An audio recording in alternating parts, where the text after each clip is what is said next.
આજે હું બનાવી રહી છું કાજુ મટર કરી। તો એકદમ સરસ ડીશ છે, એકવાર જરૂરથી ટ્રાય કરજો। તો કાજુ મટર કરીમાં મેં અહીંયા વટોણા લીધા છે, લગભગ મેં અહીંયા 200 ગ્રામ જેટલા લીધા છે। તો એક તાજા વટોણા છે, પણ હું એમાં થોડુંક મીઠું એડ કરીને ગરમ પાણી રાખીશ, જેથી એમાં કંઈક પણ કીટાણુ હોય એ મરી જાય। અને એમાં હું કોથમરી એડ કરી દઈશ। તો કોથમરી વધારે પડતી નાખવાની, એટલે એકદમ સરસ એવી ઘટ ગ્રેવી થશે। અને કાજુ પણ મેં લીધા છે, ફોતરાવાળા લીધા છે, તો એમાં પણ હું ગરમ પાણી એડ કરીશ, જેથી એના ફોતરા સરસ રીતે નીકળી જાય। તો એને થોડીક વાર માટે રહેવા દઈશું, અને હવે આપણે એને મિક્સીમાં ગ્રાઇન્ડ કરીશું। તો અહીંયા વટોણા અને કોથમરી, તો કોથમરી વધારે પ્રમાણમાં લેવાની, એના પાછળના ડંઠલ સહિત લેવાની, અને એમાં થોડાક હું કાજુ પણ એડ કરી દઈશ। તો બધું આપણે એને ક્રશ કરવાનું છે। તો ઉપરથી એમાં મસાલા એડ કરીશું। તો એમાં મેં 1 ચમચી જેટલું આખા ધાણા એડ કરી દઈએ, અને અડધી ચમચી હું એમાં જીરું એડ કરી દઈ। તો તમે જોઈ શકો છો, બહુ સહેલી રેસીપી છે, અને કોઈ પણ મહેમાન આવે ત્યારે જરૂરથી બનાવજો। ઉપર મેં અહીંયા મારી પાસે ગાજર ગ્રેવી કરેલું હતું, તો ગાજર પણ એડ કરી દીધું છે, અને મીઠું એડ કરી દઈશું અડધી ચમચી।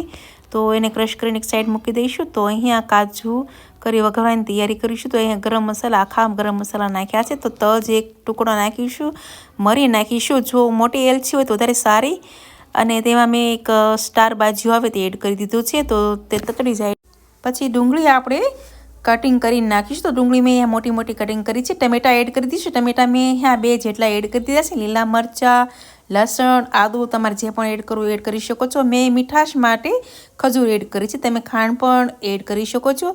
એકદમ સરસ એવી આ ગ્રેવી બનશે। તો અહીંયા આપણું એકદમ ઝટપટ એવું ગ્રેવી માટેનું તૈયાર થઈ ગયો છે મસાલો।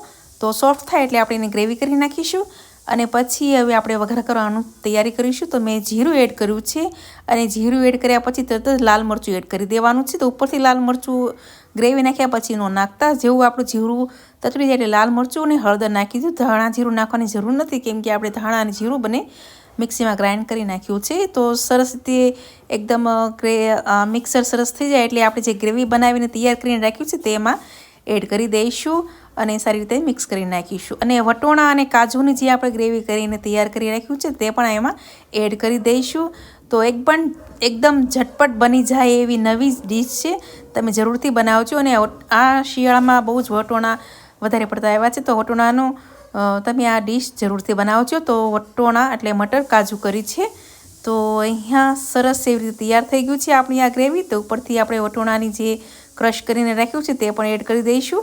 તો તમે જોઈ શકો છો, સરસ એવી એકવાર આ જરૂરથી ટ્રાય કરજો, અને ઝટપટ બની જાય છે। પહેલેથી જ બધું ગ્રેવી કરીને તૈયાર કરીને રાખવાનું, જેથી વાર ન લાગે જરા પણ। તો અહીંયા ઝટપટ બની જાય એવી આપણી મટર કાજુ કરી તૈયાર થઈ ગઈ છે। તો અહીંયા સરસ રીતે તમારે જેટલું પણ પાણી એડ કરવું એટલું તમે એડ કરી શકો છો, તમારે કેટલી ગ્રેવી રાખી છે તમારે પર। તો અહીંયા થોડુંક એમાં હું ઉપરથી કસૂરી મેથી પણ એડ કરી દઈ, જેથી એનો ટેસ્ટ બહુ સરસ આવશે। અને ઉપરથી ગરમ મસાલો એડ કરવા માંગતો એડ કરી શકો છો। અને ઉપરથી આપણે કાજુ જે બીજા તૈયાર કરીને રાખ્યા હતા કટકી, તમે કટકા એડ કરી શકો છો, અથવા મોટા પણ એડ કરી શકો છો। તો મેં અહીંયા થોડાક નાના કટકા એડ કર્યા છે। તો અહીંયા કાજુ કરી આપણી તૈયાર થઈ ગઈ છે। ઉપરથી ગરમ મસાલો આપણે એડ કરી દઈશું, જો એડ કરવા માંગતા હો તો એડ કરી શકો છો, અથવા પનીરનો મસાલો, કાજુ મટર કરી એ પણ મસાલો આવ્યો છે તે પણ એડ કરી શકો છો। મેં પણ ઘરનો જ મસાલો એડ કર્યો છે, તે આપણે અડધી ચમચી જેટલો એડ કરી દઈશું। અને સ્કીપ પણ કરી શકો છો, કેમ કે આપણે પહેલાં જ મસાલા આપણે ગ્રેવી કર્યા છે, એટલે ના કરો તો પણ ચાલશે।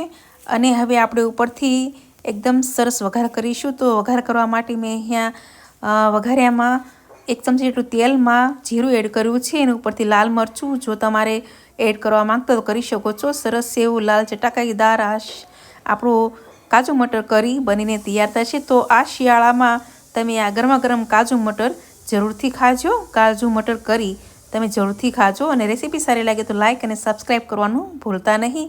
તો ગરમા ગરમ આ શિયાળામાં જરૂરથી બનાવીને ખાજો। તો તમે જોઈ શકો છો તૈયાર છે ઝટપટ રેસીપી। સારી લાગે તો લાઇક કરવાનું ભૂલતા નહીં। આવજો, બાય બાય।